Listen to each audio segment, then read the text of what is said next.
नमस्कार, मी सुशील कुलकर्णी. आपण पाहताय अॅनालायझर. महाराष्ट्राच्या मुख्यमंत्री पदावर दोन व्यक्ती असावेत असं विधान सुप्रिया सुळेंनी करून टाकलं. म्हणजे एक मुख्यमंत्री फिरत राहतील आणि दुसरे कारभार करत राहतील असं सुप्रिया सुळेंचं म्हणणं आहे. खरं तर महाराष्ट्राच्या मुख्यमंत्री पदावर विराजमान झाल्यापासून एकनाथ शिंदे महाराष्ट्रातल्या वेगवेगळ्या शहरांमध्ये भेटी देत आहेत. म्हणजे आल्याबरोबर अगदी पुराचं संकट एकनाथ शिंदेंच्याकडे आलं, त्यानंतर गणेशोत्सव आला, उत्सव आले, सगळे सणवार आले आणि या सगळ्या निमित्ताने एकनाथ शिंदे फिरत होते. एकनाथ शिंदेंची ही भ्रमंती सुप्रिया सुळेंना नकोशी वाटू लागली, त्यावर टीका करावी वाटू लागली. म्हणजे महाराष्ट्राच्या मुख्यमंत्र्यांनी मंत्रालयाच्या 6व्या मजल्यावर बसून कारभार करावा, तिथे बसूनच त्यांनी कारभार हाकावं अशी कदाचित सुप्रिया सुळेंची इच्छा असेल. पण उद्धव ठाकरेंनी महाराष्ट्राच्या मंत्रालयातल्या 6व्या मजल्यावर बसून कारभार केल्याचं ऐकिवात नाहीये.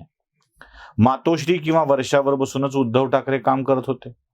विधिमंडळाच्या अधिवेशनाच्या फार फार तर 3-4 तास उद्धव ठाकरे उपस्थित असायचे.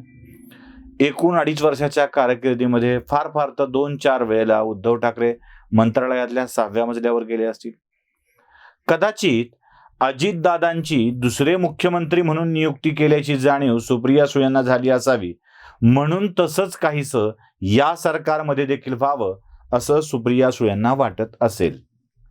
असो, महाराष्ट्रामध्ये काहीही झालं, संकट आलं, प्रॉब्लेम झाला, वादळ आलं, तर राज्यकर्त्यांनी जाऊन भेटावं असं अपेक्षित आहे.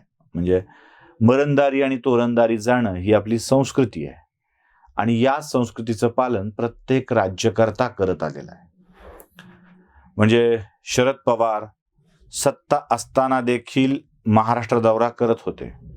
आठवत असेल, पूर आला तेव्हा उस्मानाबाद जिल्ह्याच्या दौऱ्यावर गेले होते, सोलापूर जिल्ह्याच्या दौऱ्यावर शरद पवार गेले होते, मराठवाडाभर शरद पवार फिरले होते, महाराष्ट्रभर शरद पवार फिरले होते.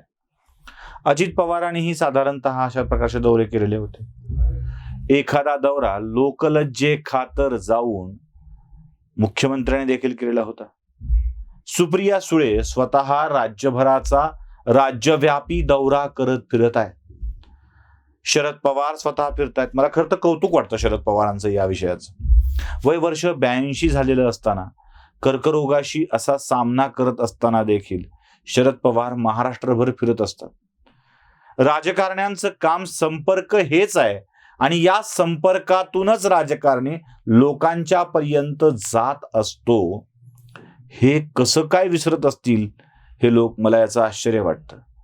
म्हणजे आताच्या राजकारणाचा विचार केला तर एकनाथ शिंदे फिरतायत, शरद पवार फिरतायत, अजित पवार फिरतायत, जयंत पाटील फिरतायत, स्वतः सुप्रिया सुळे फिरतायत.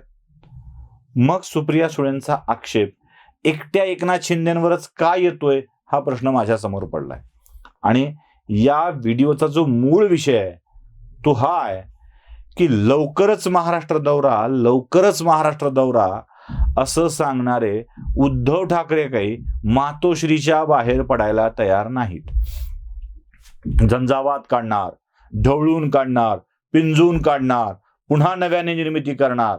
आता उद्धव ठाकरे लवकरच महाराष्ट्रव्यापी दौरा करणार. जरा उद्धव ठाकरेंची तळी उचलणाऱ्या माध्यमांनी एकच गोष्ट तपासून बघण्याची गरज आहे की आपण आजपर्यंत उद्धव ठाकरेंचा लवकरच महाराष्ट्र दौरा अशा बातम्या किती वेळेला प्रकाशित केलेल्या आहेत. कारण प्रचंड बातम्या झाल्यात या. आता पडणार. जूनला सरकार पडलं, जुलै, ऑगस्ट, सप्टेंबरचा अर्धा काळ संपून गेलाय. 2.5 महिने झालं उद्धव ठाकरे एकच घोषणा करतायत, लवकरच महाराष्ट्र दौरा करणार, गद्दारांना धडा शिकवणार. गद्दार, खोके, ओके, बोके या सगळ्या शब्दांची गुंफण करत, म्हणजे अगोदर ते कोथळा, शिवसेना, वाघनख, आताडे, आयाळ असलं काही काही बोललं जायचं. आता गद्दार, खोके, धोका हे शब्द वापरून उद्धव ठाकरे महाराष्ट्र ढवळून काढणार आहेत म्हणे. सुप्रिया सुळेंनी एकनाथ शिंदे फिरतायत याचं दुःख व्यक्त करण्याचं कारण असं आहे की उद्धव ठाकरे फक्त फिरायचं म्हणतायत, फिरत नाहीयेत. उद्धव ठाकरे जर महाराष्ट्रव्यापी दौरा करत राहिले असते तर कदाचित सुप्रिया सुळेंना एवढं वाईट वाटलं नसतं जेवढं आत्ता वाटतंय. त्यामुळं हा महाराष्ट्रव्यापी दौरा लवकरच असा दावा करणाऱ्या उद्धव ठाकरेंचा हा लवकरच कधी येणार आहे हा प्रश्न आमच्या सगळ्यांच्या समोर आहे. म्हणून सुप्रिया सुळे जास्त जागतिक झाल्यात. ज्यांनी फिरावं असं सुप्रिया सुळेंना वाटतं ते फिरायला तयार नाहीयेत. म्हणजे महाराष्ट्राचे मुख्यमंत्री असतानाही ते फिरत नव्हते. महाराष्ट्राच्या मुख्यमंत्री पदावरून पायउतार झाल्यावरही ते फिरत नाहीत. फक्त लवकरच संपर्क करणार अशा स्वरूपाच्या वल्गना ते करत राहिलेले आहेत. कदाचित हेच सुप्रिया सुळेंना जास्त क्लेशदायक वाटत असावं. म्हणूनच महाराष्ट्राच्या मुख्यमंत्री पदावर विराजमान असलेल्या एकनाथ शिंदेचं फिरणं सुप्रिया सुळेंना खटकत आहे.